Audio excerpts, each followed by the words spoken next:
বিজয় লাভের জন্য মানুষ কি না করে থাকে, যে কোনো সম্ভাব্য প্রচেষ্টা করে, কিন্তু নিজের বিজয় লাভের জন্য বাজিতে যা ইচ্ছে তাই রেখে দেওয়া কি উচিত কাজ?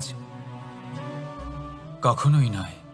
নিজের হারানো সম্মান, নিজের হারানো সম্পত্তি, নিজের হারানো অধিকার ফিরে পাওয়ার শুধু একটাই পথ রয়েছে, আর তা হলো পুরুষার্থ, দ্রুতক্রিয়া নয়।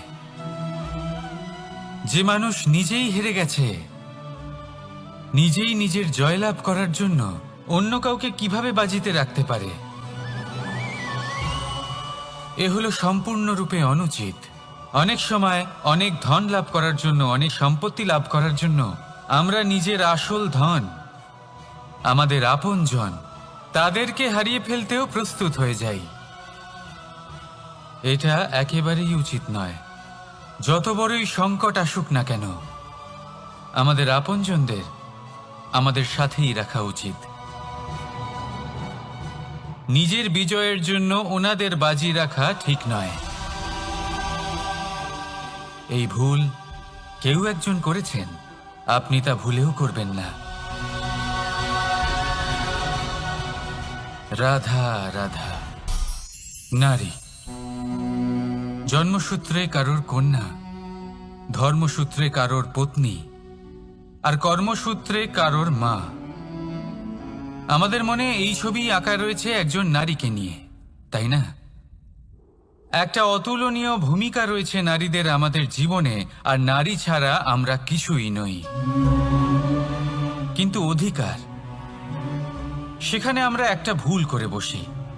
যখন নারী একজন কন্যা থাকে, যখন সে জন্ম নেয়, তখন তার ওপর অধিকার থাকে তার পিতার। আর তারপর যখন বিয়ে হয়ে যায়, তখন তার অস্তিত্বের ওপর অধিকার থাকে তার স্বামীর।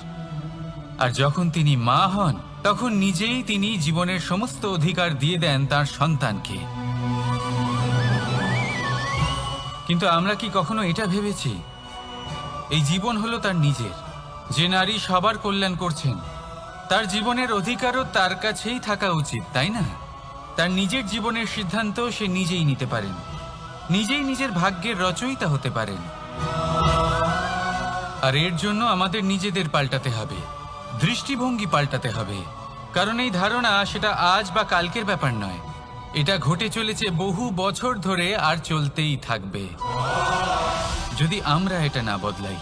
আর এটা তখনই সম্ভব হবে যখন আমরা নিজেদের মধ্যে পরিবর্তন আনব।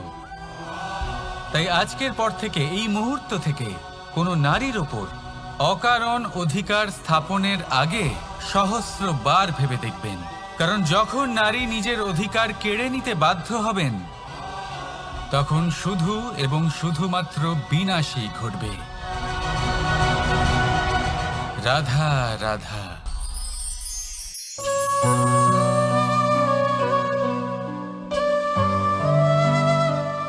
নারী, পুরুষরা যাকে নাম দিয়েছেন ত্রিয়া, কেন দিয়েছেন, কে দিয়েছেন, কেউ তা জানে না। কথায় আছে, পুরুষরা ভাবেন যে ত্রিয়া, ভাবেন একরকম, বলেন অন্য কিছু, আর করেন অন্য কিছুই। কিন্তু সত্যিটা কি এটাই? আসল সত্যি হলো এটাই যে ত্রিয়া হলো সেই চরিত্রহীন পুরুষ, আর কেউ নয়। সেই পুরুষ যারা নারীকে বলেন যে আপনি হলেন মা, আপনি হলেন দেবী, আপনি হলেন বোন। আর ভাবেন কি? ভাবেন যে এই নারী হলো আমাদের পায়ের ধুলো, আর কিচ্ছু নয়। আর কি করেন? ওনাদের মাথায়, ওনাদের খোপায় মালা পরিয়ে দিয়ে ভাবেন যে ওনারা হলেন তাদের পায়ের ধুলোর সমান। একজন নারীর সম্মান ভঙ্গ করেন, তাদের দাসী মনে করেন। ভুলবেন না, যত্র নারীয়াস্ত পূজ্যন্তে রমন্তে তত্র দেবতা। অর্থাৎ যেখানে নারীকে পুজো করা হয়, সেখানে ঈশ্বর বাস করেন।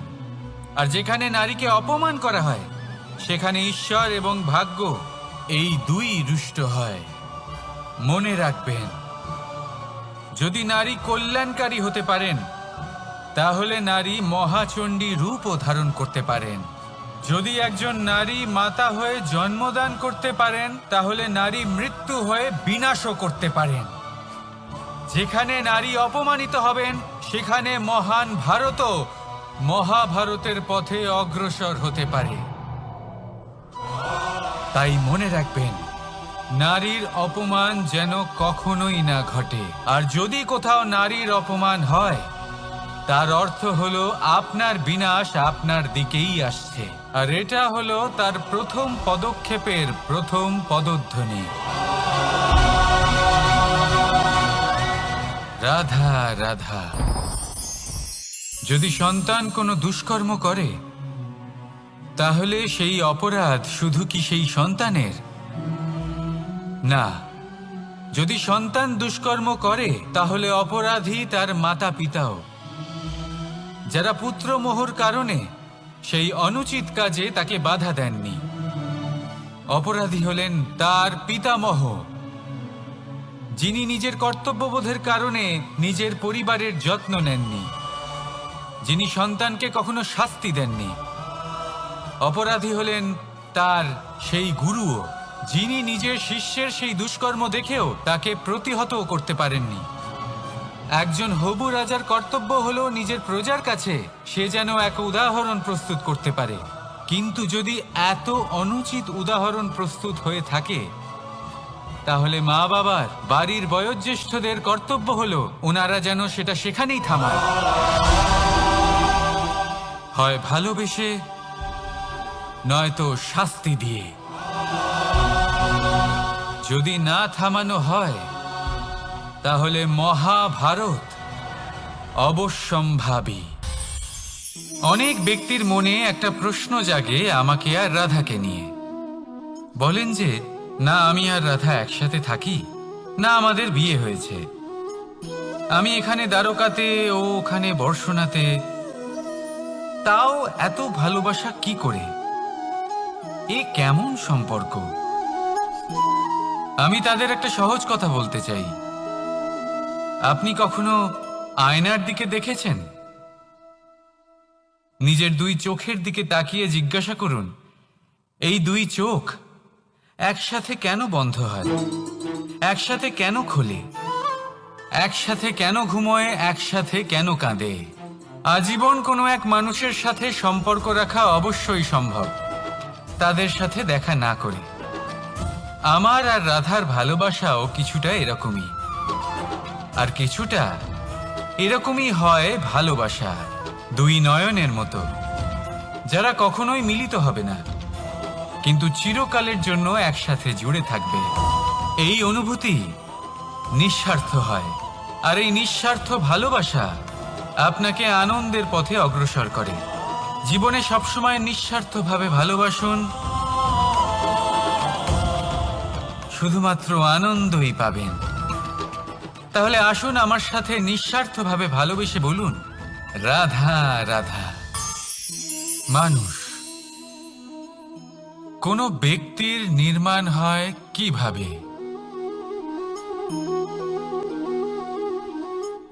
কেউ বলবেন পঞ্চতত্ত্বের দ্বারা, কেউ বলবেন আত্মা, দেহ ও চেতনার দ্বারা, কেউ বলবেন ঈশ্বরের কৃপার দ্বারা, তো কেউ বলবেন এই প্রকৃতির পরীক্ষার দ্বারা। না, মানুষের নির্মাণ হয়ে থাকে বিশ্বাস দ্বারা। ব্যক্তি তখনই গড়ে ওঠেন যখন ব্যক্তিত্ব থাকে, ঠিক কিনা? আর ব্যক্তিত্ব তখনই হবে আর সেরকমই হবে যেরকম বিশ্বাস আপনি নিজের উপরে রাখবেন। যদি আপনি মনে করেন আপনি বিষের ন্যায় হবেন, তাহলে আপনি বিষাক্তই হবেন। যদি আপনি এটা মনে করেন যে আপনি অমৃতের ন্যায় হবেন, তাহলে আপনি অমরই হয়ে যাবেন। যদি আপনি নিজের উপরে বিশ্বাস রাখেন যে আপনি সংসারের সব থেকে উঁচু পর্বতের শিখরে পৌঁছতে পারবেন, তাহলে আপনি অবশ্যই পৌঁছবেন। যদি আপনার এরকম মনে হয় যে আপনি এরকম কখনো করতে পারবেন না, তাহলে এরকম কখনোই হবে না। ভেবে দেখবেন, বিশ্বাসের মধ্যেই বিশ্ব বাস করে থাকে। তো আপনার অস্তিত্ব কেন করবে না? যেমন বিশ্বাস আপনি নিজের উপরে রাখবেন, তেমনই আপনি হয়ে উঠবেন। সেই জন্য নিজের উপরে বিশ্বাস রাখুন। আর হ্যাঁ, ভালোবেসে বলুন, রাধা রাধা।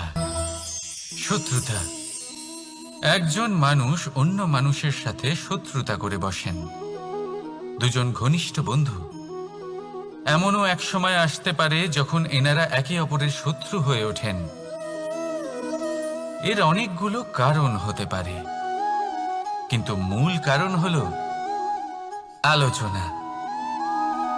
আগে হ্যাঁ, আপনি যদি কারোর বিষয়ে আলোচনা করেন তাহলে সে আপনার শত্রু হয়ে যেতে পারে। এবার মনে একটা প্রশ্ন আসতে পারে যে এটা কিভাবে সম্ভব হতে পারে? আলোচনা, এটা তো অত্যন্ত জরুরি। যদি আমি নিজের বন্ধুর খারাপ কাজের বিষয়ে আলোচনাই না করি তাহলে সে শুধরবে কি করে? এ কথা সত্যি যে আলোচনা আবশ্যক, কিন্তু তার থেকেও বেশি গুরুত্বপূর্ণ এবং আবশ্যক হলো আপনার এই সিদ্ধান্ত। সিদ্ধান্ত এটাই যে আপনার এই আলোচনা কোন স্থানে করবেন। যদি এটা সবার সামনে করবেন ভাবেন, তাহলে তা অপমানও হয়ে যেতে পারে।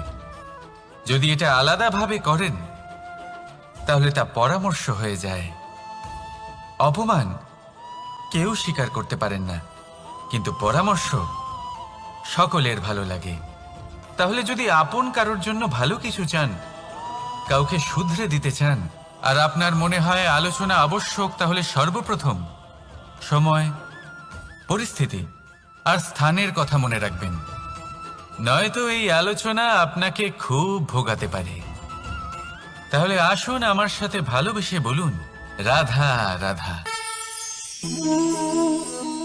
আপনার জীবনেও কি সমস্যা রয়েছে? অবশ্যই থাকবে। প্রত্যেকের জীবনেই সমস্যা থাকে। প্রত্যেক মানুষ জিজ্ঞাসাও করেন যে এই সমস্যা আসলে কি আর কেন আসে জীবনে। আপনাকে একটা কথা বলে দিই যে সমস্যা আসলে সেটা নয় যা আপনার পথে বাধা সৃষ্টি করে, বরং সমস্যা হলো সেটাই যেটা আপনি তখন দেখতে পান যখন আপনার একাগ্রতা আপনার পথ থেকে, আপনার লক্ষ্য থেকে সরে যেতে থাকে। আর এই সমস্যাগুলি দূর করার জন্য, এর সমাধান করার জন্য একটাই পথ আছে। নিজের সমস্ত ভাবনা আরো একবার একাগ্র করুন নিজের পথের দিকে, নিজের লক্ষ্যের দিকে। আপনার সমস্ত ভাবনা যদি কেন্দ্রীভূত হয় নিজের লক্ষ্যে, তাহলে এই সমস্যা দূরে থাকবে। যদি এরকম না হয়, যদি আপনার মন একটু অন্যদিকে চলে যায়, তাহলে এই সমস্ত সমস্যা আবার সামনে চলে আসে আর বাড়তেও থাকে। দেখুন, যেখানে আপনার লক্ষ্য রয়েছে, বাণ যদি সেখানেই চালাতে হয়, তাহলে দৃষ্টি তো সেদিকেই রাখতে হবে। তবেই তো আপনি সেই লক্ষ্য ভেদ করতে পারবেন। সেই জন্য মনে রাখবেন, সর্বদা লক্ষ্য রাখবেন নিজের পথে, সেই পথেই সামনে এগোতে থাকুন নিজের লক্ষ্যের দিকে। আপনি যত সামনে এগোতে থাকবেন এই সমস্যা তত পিছিয়ে যাবে। তাহলে আসুন আমার সাথে ভালোবেসে বলুন, রাধা রাধা। এই পাখিরা সত্যি খুব সুন্দর, আমার খুব ভালো লাগে। আপনি নিশ্চয়ই শুনে থাকবেন যে কিছু পাখির কাছে ডানা অবশ্যই থাকে, কিন্তু উড়তে পারে না। তারা চায় উঁচু আকাশে উড়ে বেড়াতে এবং মেঘেদের সাথে কথা বলতে, করতেই পারে না। এবার এই সংসারেও পাওয়া যায় ঘুড়িও। এদের মধ্যে না জীবন আছে, না প্রাণ আছে, আর না আছে ডানা, কিন্তু এরা আকাশের সাথে কথা বলে, হাওয়ার বেগের সাথে কথা বলে, আনন্দ করে, উৎফুল্ল হয়ে ওঠে। আকাশে জীবনের কিছু মুহূর্ত কাটায়। তার কারণ কি হতে পারে? কারণ হলো সুতো। এই সুতো যদি সঠিক হাতে থাকে, তাহলে এই কাগজের তৈরি ঘুড়িও আকাশের উচ্চতায় উড়ে বেড়াতে পারে। এবার এই সুতো আসলে কি? এই সুতো হলো আসলে ভালোবাসা, এই সুতো হলো আসলে বিশ্বাসের। আর এটা আপনি দিয়ে থাকেন তাদের হাতে যাদের আপনি বিশ্বাস করেন, যাদের আপনি নিজের সর্বস্ব দিয়ে দেন।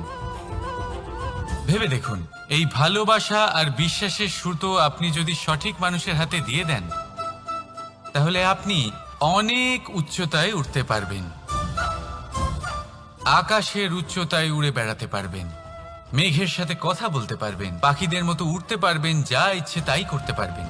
শুধু এই মানুষ সঠিক হতে হবে, এমন একজন মানুষ যার মনে আপনার জন্য ভালোবাসা রয়েছে, এমন এক মানুষ যার মনে কোনো স্বার্থ নেই, যিনি পরোপকারী, এমন একজন ব্যক্তি যিনি আপনার অস্তিত্বকে বাইরে নিয়ে আসতে পারবেন, তাকে উজ্জ্বল করে তুলবেন। তাহলে ভালোবাসুন, আনন্দ করতে থাকুন, আর এই আনন্দ সহকারে বলুন, রাধা রাধা। আমরা সকলে এমন ব্যক্তির সাথে থাকতে চাই যারা খুব মিষ্টি কথা বলেন, যাদের ব্যবহার আমাদের ভালো লাগে, যারা দেখতে সুন্দর হন, যাদের আমরা পছন্দ করি। আর সবসময় এমন ব্যক্তির থেকে দূরে থাকতে চেষ্টা করি যাদেরকে আমরা পছন্দ করি না, যাদের কথা আমাদের খারাপ লাগে, যাদের কথা একটু কঠোর হয়। আমরা সবসময় চেষ্টা করি এদের থেকে দূরে থাকার, ঠিক কিনা? কিন্তু যদি বাস্তবটা দেখি, তাহলে এই কঠোরতা জীবনে শান্তির প্রলেপ দেয়। ওষুধও একটু কড়াই হয়, কিন্তু এ কি করে? আমাদের সুস্থ করে তোলে। ঠিক সেইভাবেই ভালোবাসার এই অধ্যায় একটু কঠিন, একটু কড়াও মনে হতে পারে, কিন্তু এর ফল সবসময় আপনাদের স্বাস্থ্যের পক্ষে ভালোই হয়। সেই জন্য যদি কেউ আপনার নিন্দে করে, আপনাকে কড়া কথা শোনায়, আপনার ব্যাপারে আলোচনা করে, তার মানে এটা নয় যে সে আপনার শত্রু।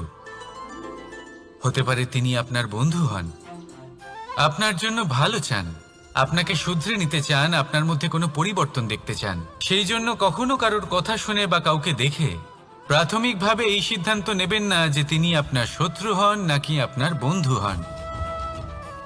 এমনও শত্রু হয়ে থাকেন যে গুড়ের মতো মিষ্টি মিষ্টি কথা বলে আসলে আপনাকে বিষ পান করিয়ে দেবেন। আর এমনও বন্ধু থাকেন যারা আসলে নিমের মতো কড়া কথা বলেন কিন্তু আপনাকে অমৃত পান করান।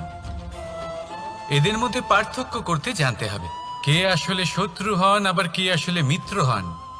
এই পার্থক্য যখন আপনি করতে শিখবেন, তখন আপনি এই সংসারের সব থেকে সুখী প্রাণী হয়ে উঠবেন।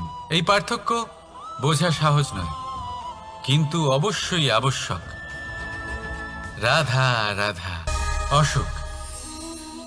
এমন কোনো মানুষ আছেন এই সংসারে যার অসুখ করে না? প্রত্যেক মানুষ কখনো না কখনো অবশ্যই অসুস্থ হয়েছে, তার এই শরীর রোগের শিকার অবশ্যই হয়েছে। এবারে দেখুন, এই রোগ আসে আবার এই রোগ চলেও যায়, কিন্তু সেই রোগ আমাদের কষ্ট দিতে কেন সক্ষম হয়? কারণ হলো স্বচ্ছতা। যদি এই স্বচ্ছতা শরীরে না থাকে, তাহলে মানুষকে শারীরিক কষ্ট পেতেই হবে। ঠিক সেইভাবেই অত্যন্ত প্রয়োজনীয় হলো এই স্বচ্ছতা যেন মনেও থাকে। যদি এই স্বচ্ছতা মনে না থাকে, তাহলে মানুষ চারিত্রিকভাবে কষ্ট সহ্য করেন। এবারে নিবারণ কি হতে পারে? বড়ই সহজ এর উপশম। যদি রোগ শরীরে হয়, তাহলে সর্বপ্রথম স্বচ্ছতা বজায় রাখতে শিখুন, এই শরীরকে পরিষ্কার রাখতে শিখুন। বিচক্ষণতার সাথে এই রোগের সম্মুখীন হন, ভয় পাওয়ার কোনো দরকার নেই। ব্যায়াম করতে থাকুন, সব ঠিক হয়ে যাবে। সেইভাবেই যদি এই অসুখ মনে হয়, তাহলে কি করা যায়?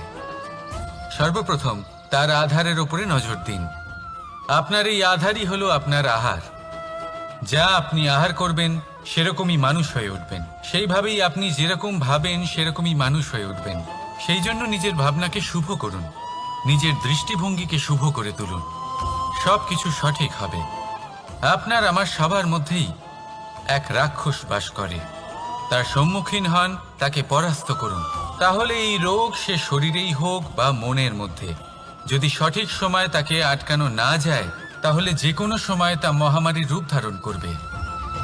সেই জন্য সাবধানে থাকুন, সুস্থ থাকুন। তাহলে আসুন আমার সাথে ভালোবেসে বলুন রাধা রাধা। বাজ পাখিকে পক্ষীরাজ বলা হয়। বাজের আয়ু হলো মোটামুটি 70 বছর। এবার 40 বছর হতে হতেই ওদের পালক লম্বা এবং ভঙ্গুর হয়ে যেতে থাকে, ঠোঁট বেঁকে যায়, ডানা ভারী হয়ে যায়, অর্থাৎ আগের মতো উড়তে পারে না, সেই শক্তি থাকে না। এবার সেই বাজ কি করবে? বাজ সব থেকে কঠিন নির্বাচন করে, নির্বাচন নিজের পুনর্স্থাপনার। সর্বপ্রথম একটা বিশাল পর্বতে যায়, একান্তে নিজের এক বাসস্থান তৈরি করে, আর তারপরে পাথরের সাথে নিজের ঠোঁট বারবার আঘাত করতে করতে সেই ঠোঁট ভেঙে ফেলে। তারপরে সে অপেক্ষা করে সেই ঠোঁট পুনর্নির্মাণ হওয়ার। তারপর সেটাই করে নিজের পালকের সাথে। তারপরে নিজের ডানা থেকে এক এক করে ভারী পালকগুলো ছিঁড়ে ফেলে দেয়। আর তারপর 150 দিনের এই যন্ত্রণা সহ্য করার পরে ও ফিরে পায় নিজের ওড়বার অনন্য ক্ষমতা, সেই শক্তি। আর তারপরে ও জীবনের পরবর্তী 30 বছর বাঁচে। কি বুঝলেন আপনি? যদি ইচ্ছে শক্তি থাকে তাহলে একজন দুর্বলও শক্তিশালী হতে পারে। আপনিও এটাই করুন, নিজের অতীতের যন্ত্রণার বোঝাগুলিকে ত্যাগ করুন আর কল্পনার খোলা আকাশে উন্মুক্ত হয়ে উড়ে বেড়ান। নিজের পুনর্স্থাপনা করুন, তবেই সর্বশ্রেষ্ঠ হতে পারবেন। আর মনে রাখবেন, এই ছোট ছোট পদক্ষেপই বড় বড় শিখরে পৌঁছে দিতে পারে। তাহলে আসুন আর আমার সাথে ভালোবেসে বলুন রাধা রাধা।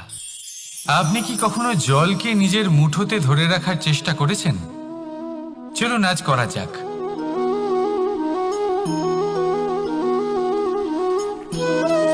যদি আপনি নিজের মুঠো জোরে বন্ধ করেন, জল ধরে রাখতে পারবেন না। যদি আপনি তাকে এমনি বইতে দেন, তাহলে ও নিজের পথ নিজেই করে নেবে আর আপনার হাতেও থেকে যাবে। আমাদের জীবনও হলো কিছুটা এরকম, জলের মতো। নিজের পথ নিজেই করে নেয় এই জীবন। প্রত্যেক সমস্যার সমাধান নিজেই করে নেয় এই জীবন। তাই জীবনে যখন কোনো পরিস্থিতি আমাদের প্রতিকূল হয়ে থাকে, কিছুই হয়তো আমরা বুঝতে পারছি না, কিছুই যখন বসে থাকে না, তখন আমরা হতাশ হয়ে পড়ি, নিরাশ হয়ে পড়ি। আর এটাই করা উচিত নয়। শান্ত মনে দেখতে হবে যে এই জীবনে আসলে কি ঘটে চলেছে। কষ্ট সবাই ভোগ করেন। কষ্ট পেলে কেউ রেগে যান, রেগে গিয়ে পরাক্রম দেখান। এটাই তো করা উচিত নয়। শান্ত মনে সেটাই করতে হবে যা জীবন আমাদের শেখাতে চাইছে। জীবন আমাদের সব শিখিয়ে দেবে, শুধু মনে রাখবেন কখন প্রয়াস করতে হবে আর কখন আমাদের প্রতীক্ষা করতে হবে, সেটা আগে আপনাকে বুঝতে হবে। তাহলে আসুন আমার সাথে ভালোবেসে বলুন রাধা রাধা। বল, শক্তি, পরাক্রম এই সংসারের বিকাশের মূল। কিন্তু কখনো ভেবেছেন যে প্রকৃতি আমাদের এই বল, শক্তি, পরাক্রম কেন দিয়েছেন? যাতে আমরা জীবনে কারোর উদ্ধার করতে পারি, কাউকে সাহায্য করতে পারি, কারোর জন্য ভালো কিছু করতে পারি, কোনো গরিব অসহায় মানুষের জন্য কিছু করতে পারি। এই বল, এই শক্তির সদ্ব্যবহার করতে পারি। কখনো দেখেছেন এমন মানুষ যার কাছে অসীম শক্তি আছে, কিন্তু তার সাথেই অসম্ভব অহংকারও রয়েছে, যিনি নিজেকে সর্বশ্রেষ্ঠ বলে মনে করেন, খারাপ কাজও করেন। আপনি দেখবেন প্রকৃতি এবং মানুষ তাকে ভাঙতে সর্বদা চেষ্টা করেন। মনে রাখবেন, যতই সুবিশাল পর্বত হোক না কেন, তা যদি পথে পড়ে, তাকে ভেঙে পথ প্রশস্ত করা হয়। যদি আপনার কাছে বল থাকে, শক্তি থাকে, পরাক্রম থাকে, তাহলে তার সদ্ব্যবহার করুন, কাউকে সাহায্য করুন, কাউকে রক্ষা করুন। যদি আপনি আপনার শক্তির দুর্ব্যবহার করেন, তাহলে মনে রাখবেন আপনি নিজের বিনাশ নিজেই আমন্ত্রণ করছেন। এবার বল অর্জন করার পরে, শক্তি অর্জন করার পরে আপনি নিজেকে বিনাশ করতে চান নাকি এই সংসারের উদ্ধার করতে চান, সিদ্ধান্ত আপনার। রাধা রাধা। মানুষ আর ধন, এই দুইয়ের মধ্যে সম্পর্ক খুব ঘনিষ্ঠ। ধন হলো সেই শক্তি যার ব্যবহার মানুষ করে থাকে সাংসারিক বস্তু ক্রয় করার জন্য, নিজের জীবন যাপন করার জন্য। আর মানুষ হলো সেই শক্তি যারা ধনকে গুরুত্বপূর্ণ করে তোলেন। এবার একটা কথা বলি, ব্যবহার করা উচিত ধনকে আর ভালোবাসা উচিত মানুষকে। এটা বেশিরভাগ মানুষই বোঝেন না। মানুষ এখানেই সব থেকে বড় ভুল করে বসেন। তারা ভালোবাসেন ধনকে আর ব্যবহার করেন মানুষকে। এ হলো অনুচিত। দেখুন, আপনি একটা সূচের দ্বারা যুদ্ধ করতে পারবেন না, আর কোনো তলোয়ার দ্বারা বস্ত্র সেলাই করতে পারবেন না, তাই না? কোনটা কিসের জন্য হয় সেটা বোঝা অত্যন্ত জরুরি। আপনিও সঠিক দিকে অগ্রসর হন। মানুষকে ভালোবাসুন আর ধনকে ব্যবহার করুন। যদি আপনি মানুষকে ব্যবহার করেন তাহলে আপনি ভালোবেসে ফেলবেন ধনকে, আর এই ভালোবাসা ধীরে ধীরে পরিণত হবে লোভে, আর ধীরে ধীরে এটা আপনাকে বিনাশ করে দেবে। তাহলে সমস্ত মানুষকে ভালোবাসুন আর এইভাবে ভালোবেসে বলুন, রাধা রাধা। সাফল্য কে না চান? সাফল্য লাভ করার, শিখরে পৌঁছানোর আলাদাই একটা আনন্দ রয়েছে। আর আপনজনদেরও কে না চান? প্রত্যেক মানুষ চান যেন জীবনে তার কোনো আপনজন থাকে যারা সবসময় তাদের সাথে থাকবে, কারণ আপনজনের সাথেই তো সাফল্যের আনন্দ সব থেকে বেশি পাওয়া যায়। কিন্তু আসলে কি হয়, অনেক সময় সাফল্যের খোঁজে সেই পথে চলতে চলতে আমরা আপনদের থেকে দূরে চলে যাই। না চাইতেও দূরে চলে যেতে হয়, ওনাদের সাথে সময় কাটাতে পারি না। আর আমরা ভুলে যাই যে সাফল্যের আসল আনন্দ আপনজনদের সাথেই পাওয়া যায়। সফল হওয়ার পরে আপনদের সাথে দেখা হলে তাদের চোখে আমাদের জন্য যে আবেগ থাকে, যে সম্মান, যে প্রেম থাকে, সেটাই হলো আসল পুরস্কার। আমরা সেই কথা ভুলে যাই এবং একা হয়ে পড়ি। বেশিরভাগ সময় এটাই হয়। বেশিরভাগ সময় সফল মানুষগুলি একা হয়ে যান। এবার আপনি কি চান? আপনি অসফল হয়ে দিনগুলি একাকিত্বে কাটাতে চান, নাকি সফল হয়ে আপনজনদের সাথে আনন্দে থাকতে চান? সেই সিদ্ধান্ত আপনার। সাফল্যের পেছনে ছুটুন, নিজেকে উজাড় করে দিন, কিন্তু আপনজনদের সঙ্গ ত্যাগ করবেন না। সেই আপনজন যারা আপনার সাফল্যের জন্য দায়ী, সেই আপনজন যিনি আপনার সাফল্যে আনন্দ পান, সুখ লাভ করেন, তাদের কখনো ত্যাগ করবেন না। আসুন আমার সাথে ভালোবেসে বলুন, রাধা রাধা। ভগবান আর ভক্ত যখন একাকার হয়ে যায়, যখন ভক্ত তার ভগবানের প্রতি এবং নিজের জীবনের উদ্দেশ্যের প্রতি সম্পূর্ণরূপে সমর্পিত হয়, তখন জন্ম নেয় ভক্তি। এই সংসারের সমস্ত আশা হয়তো আপনার সঙ্গ ত্যাগ করে দিতে পারে, তখনও ভক্তি সাথে থাকবে। ভক্ত আর ভগবান যখন একাকার হয়ে যায়, তাদের মধ্যে কোনো পার্থক্য থাকে না। তারা এক হয়ে যায়, এক ব্যক্তিত্ব, এক অস্তিত্ব। সেই জন্য কখনো জীবনে যে কোনো রূপেই, যে কোনো প্রকারেই, যে কোনো ঈশ্বরকে মান্য করুন। মনের মধ্যে শ্রদ্ধা ভাব জাগ্রত করুন, মনে ভক্তি ভাব জাগ্রত করুন। এই সমগ্র সংসারে সব কিছু আপনাকে ছেড়ে চলে গেলেও তখনও এই ভক্তি শুধুমাত্র আপনার উত্থান ঘটাবে।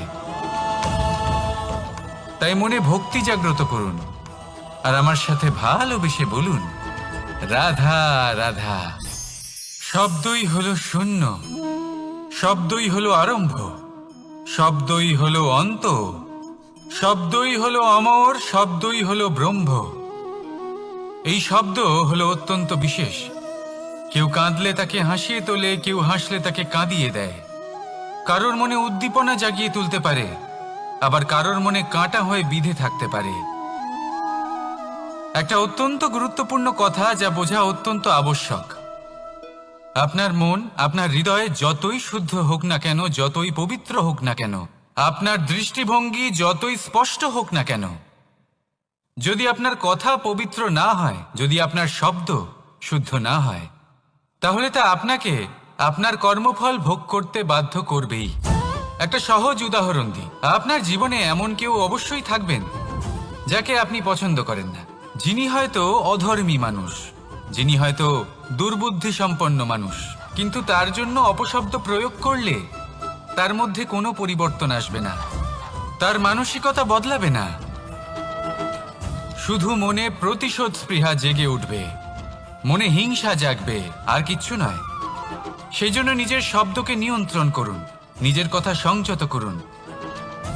শ্রেষ্ঠ থেকে শ্রেষ্ঠতর মানুষকেও সাবধানী হতে হয়, কারণ যদি এই শব্দের প্রয়োগ সঠিক না হয়, তাহলে আজীবন মানুষকে নির্বাক হয়ে থাকতে হতে পারে।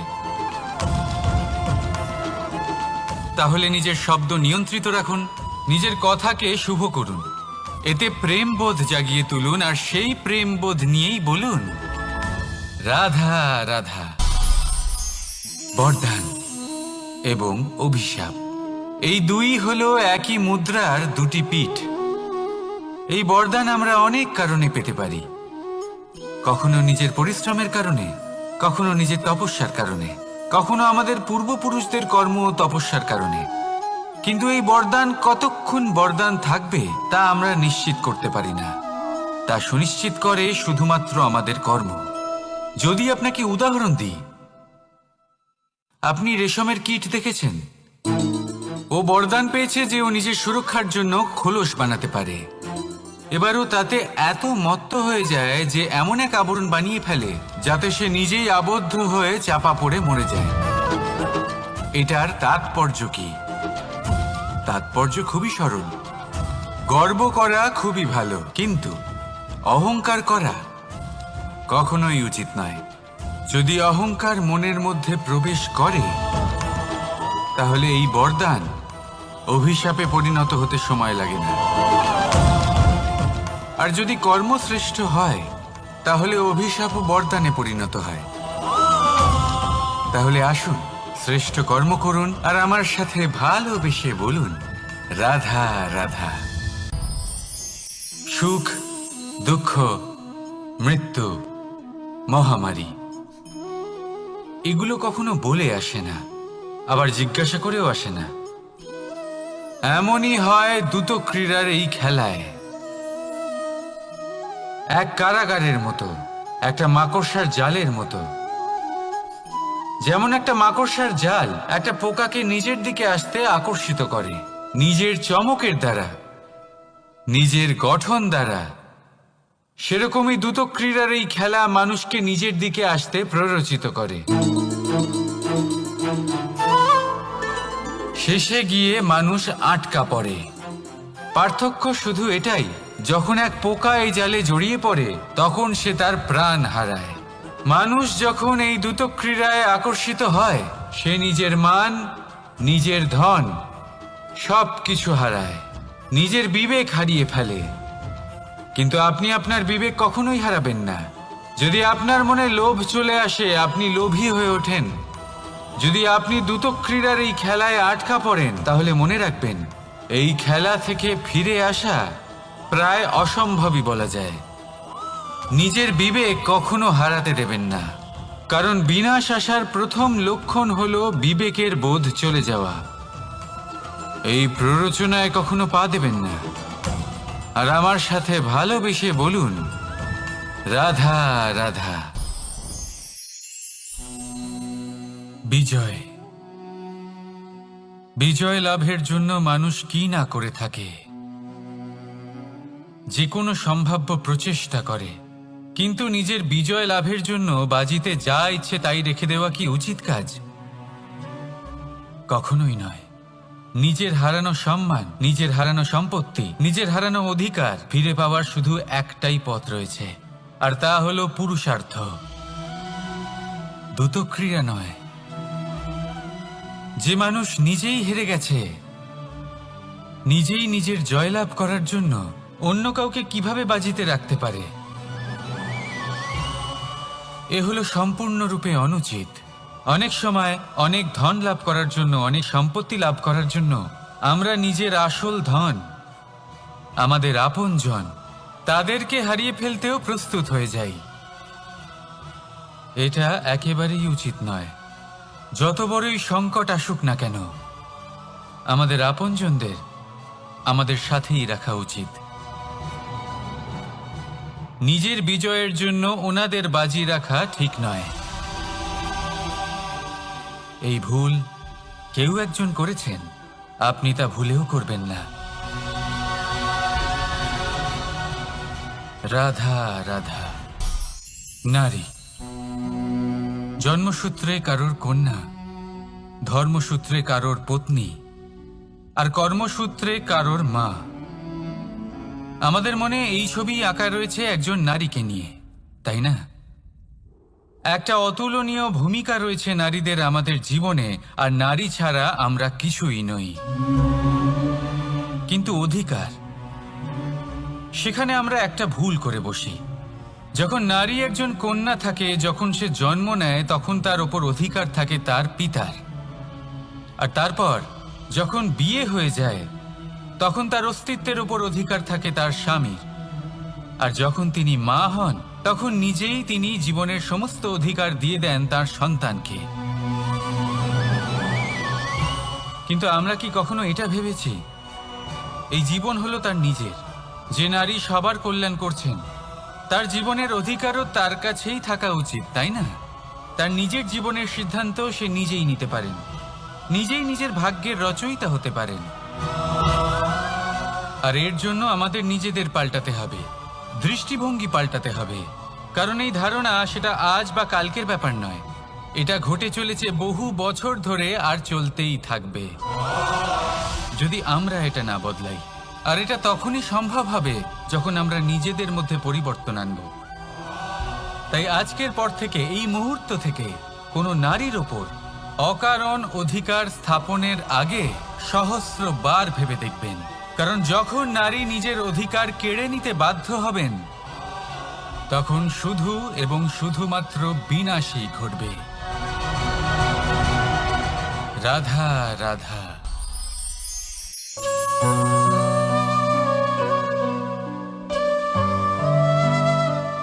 নারী,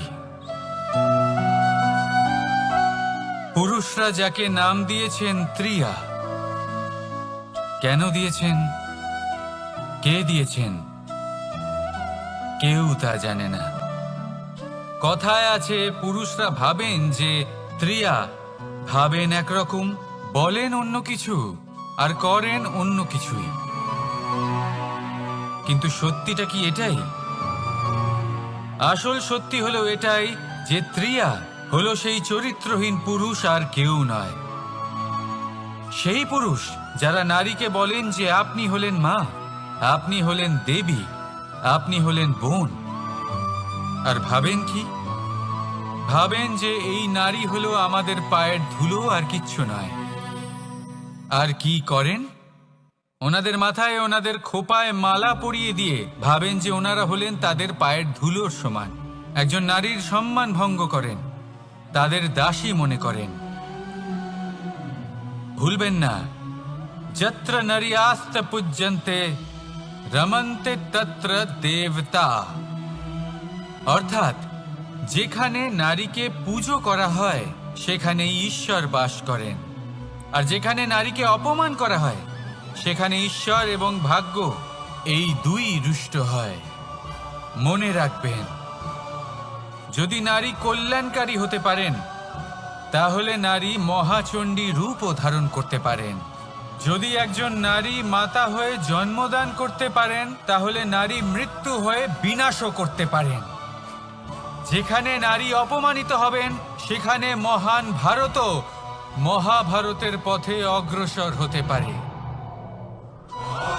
তাই মনে রাখবেন, নারীর অপমান যেন কখনোই না ঘটে। আর যদি কোথাও নারীর অপমান হয়, তার অর্থ হলো আপনার বিনাশ আপনার দিকেই আসছে। আর এটা হলো তার প্রথম পদক্ষেপের প্রথম পদধ্বনি।